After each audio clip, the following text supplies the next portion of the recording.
రాష్ట్ర ప్రభుత్వం పెట్టిన బడ్జెట్ శ్రీకాకుళానికి తీవ్ర అన్యాయం జరిగింది. కానీ కూటమి ప్రభుత్వం నేతలు ఈ జిల్లాకి చాలా ఘనమైనగా చేసినామని చెప్పి ఈరోజు గొప్పలు చెప్పే విధంగా వ్యవహరిస్తారు. ఈ శ్రీకాకుళం జిల్లా అభివృద్ధి చెందాలంటే వంశధార ప్రాజెక్ట్ అనేది ఆ నిర్మాణం కావాలా. వంశధార ప్రాజెక్టు నిర్మాణం కావాలంటే నేరడి బ్యారేజ్ అనేది నిర్మాణం చేయాలా. దానికి 600 కోట్లు అవసరం అవుతుంది.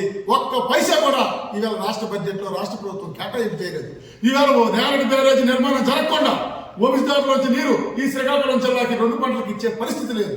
వంశధార నిర్మాణం బ్యారేజీ నిర్మాణం కానీ జరిగితే వంశధార రిజర్వాయర్కి 20 టీఎంసీ నీరు కానీ వచ్చినట్లయితే ఈ శ్రీకాకుళం జిల్లాలో 2,50,000 ఎకరాలకి నీరు 2 పంటలకు అందివ్వచ్చు. ఆ విధంగా అందివ్వడం ద్వారా ఈ జిల్లాలో 1000 నుంచి 1,500 కోట్ల రూపాయల ఆదాయము ప్రజలకు వస్తుంది. కానీ అట్లాంటి దీనికి ఈ రాష్ట్ర ప్రభుత్వం పూనుకోలేదు.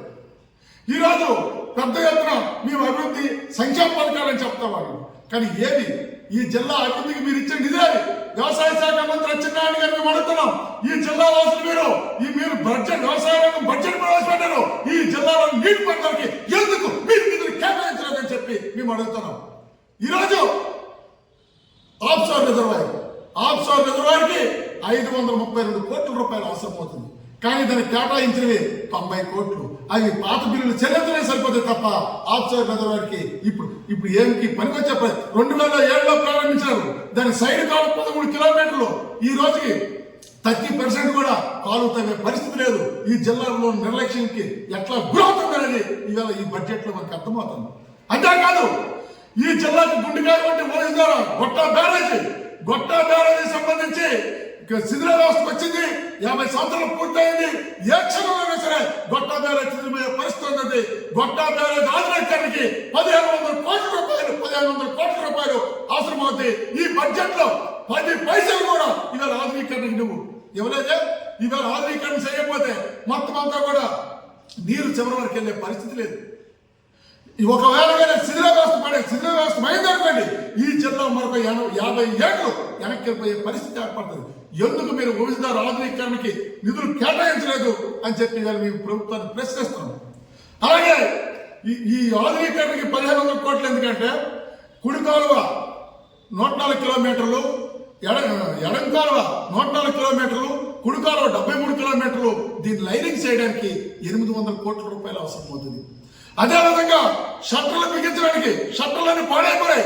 షట్టర్లు బిగించడానికి 100 కోట్ల రూపాయలు అవసరం అవుతాయి. మరి అదేవిధంగా ఈరోజు 250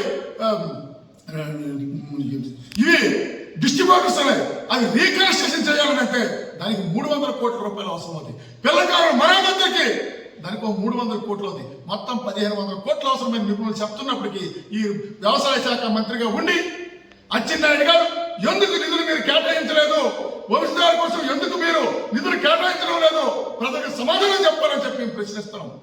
ఈవేళ వంశధార నీరుని మొత్తం అందరికీ ఇవ్వకుండా మేము అభివృద్ధి చేశాము, మేము ఏవో చేశామని ఏమి చెప్పినా ఉపయోగం లేదు. ఈ బడ్జెట్ లో శ్రీకాకుళం జిల్లాకి తీవ్ర అన్యాయం జరిగింది. ఇప్పటికైనా రాష్ట్ర ప్రభుత్వం వంశధార ఆధునీకరణకి 1,500 కోట్లు కేటాయించాలా. అదేవిధంగా ఆఫ్షోర్ కి 532 కోట్లు కేటాయించాలా. నేరడి వద్ద బ్యారేజ్ నిర్మాణం చేసి డబుల్ ఇంజిన్ సర్కార్ ఇది. కేంద్రంలోనే వీళ్ళ అధికారులు ఉన్నారు, రాష్ట్రంలోనే అధికారులు వీళ్ళే ఉన్నారు, ఒరిస్సా వద్ద వీళ్ళ అధికారులు ఉన్నారు. ఎక్కడ సమస్యలలో మీరు డబుల్ ఇంజిన్ సర్కార్ అంటారు. మరి ఎందుకు నేరడి బ్యారేజ్ పనులు ప్రారంభించలేదని చెప్తారు. 600 కోట్లు అయ్యారు. 600 కోట్లుగా మీరు కేటాయిస్తే నేరడి బ్యారేజ్ నిర్మాణానికి శ్రీకాకుళం జిల్లా అంతా సస్యశ్యామలం చేయొచ్చు. సంవత్సరానికి 1000 నుంచి 1,500 కోట్ల రూపాయల ఆదాయం ప్రజలకు వస్తుంది. తద్వారా కొనుగోలు శక్తి పెరుగుతుంది, వ్యవసాయ ఆధార పరిశ్రమలు వస్తాయి, తద్వారా వలసలు నివారించబడతాయి.